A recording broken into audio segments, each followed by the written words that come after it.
Hi friends, आज मी बनवणार आहे रिच चॉकलेट केक.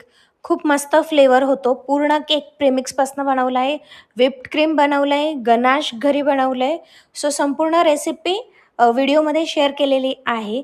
किती प्रमाणात काय वापरलं आहे सगळं डिटेलमध्ये दिलेलं आहे. रेसिपीला सुरुवात करूया. इथे मी कुकरचे 2 डबे घेतलेले आहेत.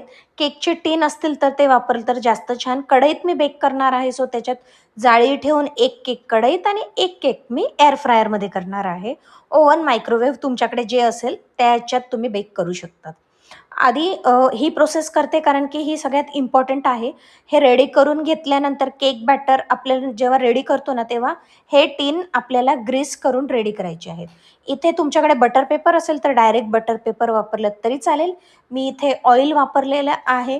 तेल जे असतं ना ते वास नको त्या तेलाला, म्हणजे जसं की मस्टर्ड ऑइल वगैरे नको. हे मी सनफ्लॉवर ऑइल यूज केलेलं आहे.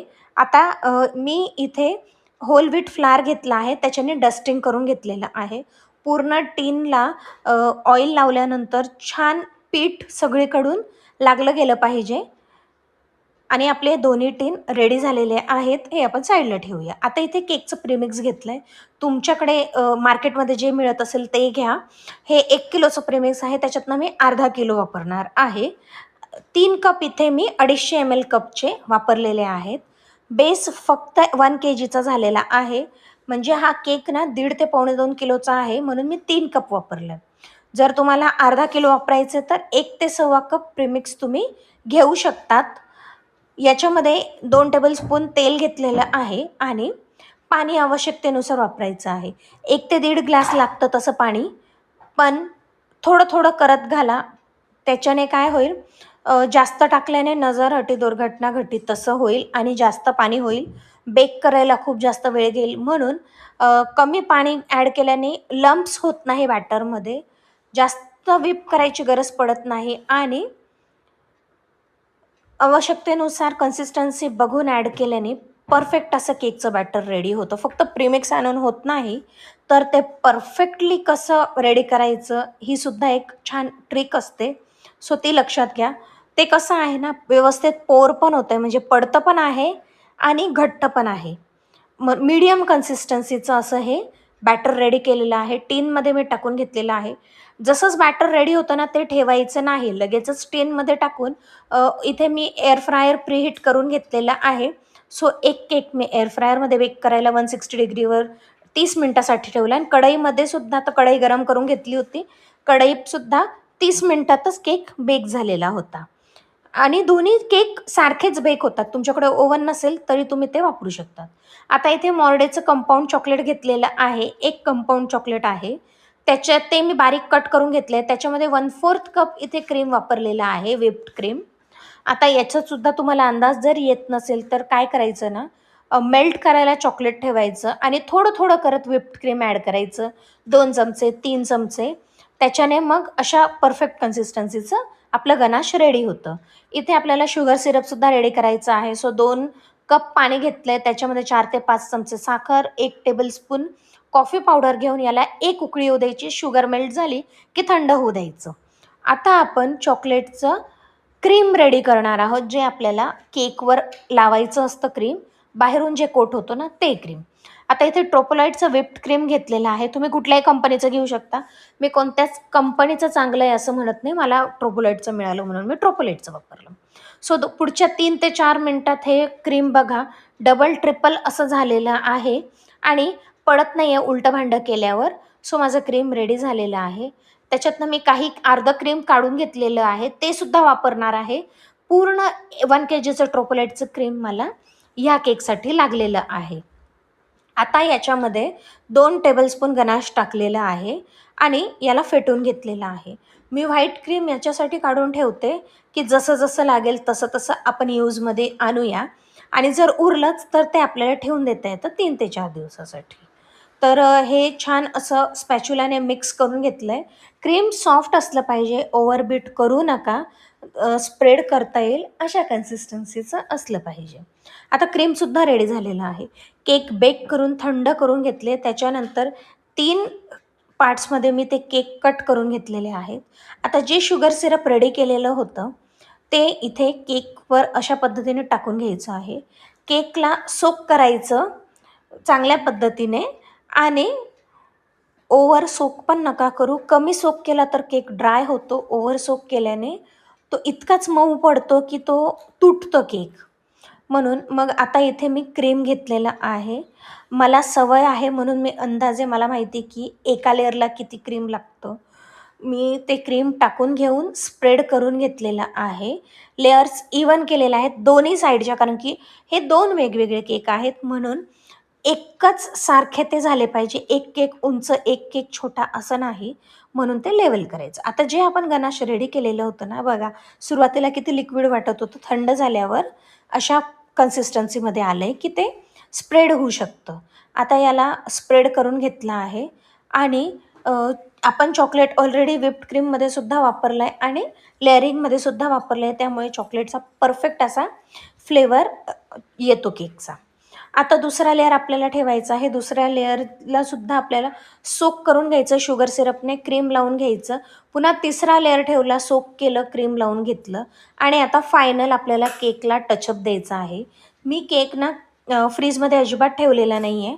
पण जर तुम्ही नवीन असाल आणि तुम्हाला खूप वेळ लागत असेल केक हँडल करायला, तर मध्ये-मध्ये तो फायनल टचअपच्या आधीसुद्धा केक अर्धा तास तरी फ्रीजमध्ये ठेवा. त्याच्याने तो केक चिल होईल आणि पुढचे केकची प्रोसेस करायला तुम्हाला इझी होईल. पण मला हँडल करायला म्हणजे हा पूर्ण केकच मी कट करून, सोक करून अर्ध्या तासात रेडी केलेला होता. म्हणून मला व्हिप्ड क्रीम हँडल करायला जास्त त्रास झाला नाही. ते थंडच होतं व्हिप्ड क्रीम, रूम टेम्परेचरला आलं की ते मेल्ट होतं ना, म्हणून मी पटापट केक रेडी करून टाकलेला होता. आता जे व्हिप्ड क्रीम आहे ना, ते केक दिसणार नाही अशा पद्धतीने पूर्ण केक कव्हर करून घ्या. तुम्हाला जर जास्त डिटेलमध्ये रेसिपी हवी असेल ना, की अर्धा किलोला किती प्रीमिक्स वापरायचं, किती शुगर सिरप, किती सोक करायचा, फ्रीजमध्ये किती वेळा ठेवायचं, म्हणजे पूर्ण केक कसा रेडी करायचं अगदी सुरुवातीपासनं फार डिटेलमध्ये, तर नक्की कमेंट करा. मी तुम्हाला एक केकची रेसिपी डिटेलमध्ये आणि स्क्रॅचपासून, मैद्यापासून कसा बनवायचं तो सुद्धा मी शिकवेल तुम्हाला. आता इथे जो गनाश आपण सुरुवातीला रेडी केलं होतं ना, ते घट्ट होतं. त्याच्यामध्ये मी 2 टेबलस्पून इथे मिल्क टाकलं. त्याच्याने हे जे गनाश आहे थोडं लिक्विडी झालं, जास्त नाही टाकायचं. अगदी थोडंच लिक्विड आहे बघा, बऱ्यापैकी केक कुठेच दिसत नाही गनाश टाकल्यानंतर, म्हणजेच हे परफेक्ट गनाश आहे. पण जर तुमचं दूध जास्त झालं ना, तर ते एकदम पातळ होईल आणि ते केकवर राहणार नाही. तर अशा पद्धतीने गनाश लेवल करून घेतलेला आहे आणि जेव्हा वरचं गनाश सगळीकडून व्यवस्थित लागलं, त्यानंतर साईड्सला सुद्धा सगळीकडे गनाश टाकून घेतलेला आहे आणि त्याला मी बघा हलक्या हाताने जो मोठा स्पॅच्युला आहे ना, त्याच्याने जर हा स्पॅच्युलाला केक प्रेस केला, तर क्रीम निघून येईल आणि पुन्हा आपल्याला कव्हर करत बसावं लागेल. म्हणून एकदम अलगद हाताने आपल्याला हा केक हँडल करायचा आहे. म्हणून तुम्ही सुरुवातीलाच अगदी फॅन्सी केक करू नका. बेसिक साधे केक करा, जेणेकरून तुम्हाला ॲटलिस्ट एवढी प्रोसेस झाली पाहिजे की आपल्याला तो केक कसा बनवायचा ते माहीत असलं पाहिजे. आता गनाशने सगळीकडून कव्हर केल्यानंतर मी 9च्या शेपमध्ये केक करून घेतलेला आहे. स्टार नोझल घेतलेला आहे. माझ्याकडे पायपिंग बॅग नव्हती, म्हणून मी एक ऑनलाईनच आलेल्या बॅग होती, कॅरी बॅग, त्याला मी होल करून घेतलं. तुम्ही दुधाची पिशवीसुद्धा घेऊ शकतात, त्यालासुद्धा होल करून घेऊ शकतात आणि मी 9च्या शेपमध्ये स्टार नोझेलने पूर्ण केक जो आहे बॉर्डर्स कव्हर करून घेतल्या. तो 9च्या आकारामध्ये दिसतोय बॉर्डर्स केल्यामुळे. याला तुम्ही ग्रासने सुद्धा, म्हणजे आपलं व्हाईट व्हिप्ड क्रीम होतं ना, त्याच्यामध्ये जर तुम्ही ग्रीन कलर ॲड केला असता तर तो ग्रीन कलर झाला असता आणि ग्रासच्या नोझेलने पाईप केलं असतं तर ग्रासचं झालं असतं. पण मी मुद्दामच कलर अवॉइड केला, कारण की उगाच मुलं खातील आणि जितकं अवॉइड करता येईल. माझ्या हातात होता, हा माझ्या घरासाठी केक होता, घरच्या फंक्शनसाठी, म्हणून मग मी अवॉइड केलं कलर ॲड करणं. कुठेच आर्टिफिशियल कलर ॲड केलेला नाही. तर मला जिथे-जिथे आता वाटतंय की फिनिशिंग नाही आहे, तिथे-तिथे करून घेणार आहे आणि खाली बॉर्डर्सला सुद्धा मी इथे स्टार नोझलने कव्हर करून घेतलेलं आहे. आता मला सर्कल जरा बरोबर वाटत नाही म्हणून तिथे सुद्धा मी पुन्हा स्टार नोझलने कव्हर करून घेतलं आणि मध्ये-मध्ये सुद्धा काही डॉट्स दिलेले आहेत. तर त्या ज्या लाईन्स काढलेल्या आहेत ना, त्या का काढल्या सांगते पुढे. तर बघा अशा पद्धतीने 9 शेपचा अगदीच क्लिअर 9 नाही, पण बऱ्यापैकी खूप छान दिसतोय हा केक. आता तर अजूनच सुंदर दिसेल हा केक. कारण की इथे मी जे आपले टॉईजमध्ये कन्स्ट्रक्शनचे जे टॉईज असतात ना, त्याच्यामध्ये मला असे ट्रीज, रोड्सचे काही सायन्स मिळालेले आहेत. म्हणून मग मी हा केक कार थीम केक करून टाकला. छोट्या-छोट्या कार्स घ्यायच्या, फार मोठ्या कार घेऊ नका. आणि तिथे स्टॉपचं सिग्नल, गोचं signal, parking signal, road close, no parking असे सगळे सिग्नल मी लावून घेतलेले आहेत. तुम्हाला हा व्हिडिओ कसा वाटला नक्की कमेंट करून सांगा आणि केक कसा वाटला, प्रोसेस कशी वाटली, व्हिडिओ आवडला असेल तर लाईक करा, नवीन असाल तर सबस्क्राईब करा, शेअर करा. स्पेशली तुमच्या ज्या फ्रेंड्स ज्यांना बेकिंगची आवड आहे किंवा ज्यांना कुकिंगची आवड आहे आणि त्यांना शिकायचं आहे केक कसं बनवायचं त्यांच्यासाठी. तर अशाच नवनवीन व्हिडिओसहित आपण नक्कीच भेटूया. हा road side car theme cake मस्त रेडी झालेला आहे. भेटूया पुन्हा नवीन थीमसहित, नवीन आयडिया घेऊन रोजच. तोपर्यंत काळजी घ्या आणि चॅनलला लाईक, शेअर, सबस्क्राईब करायला विसरू नका.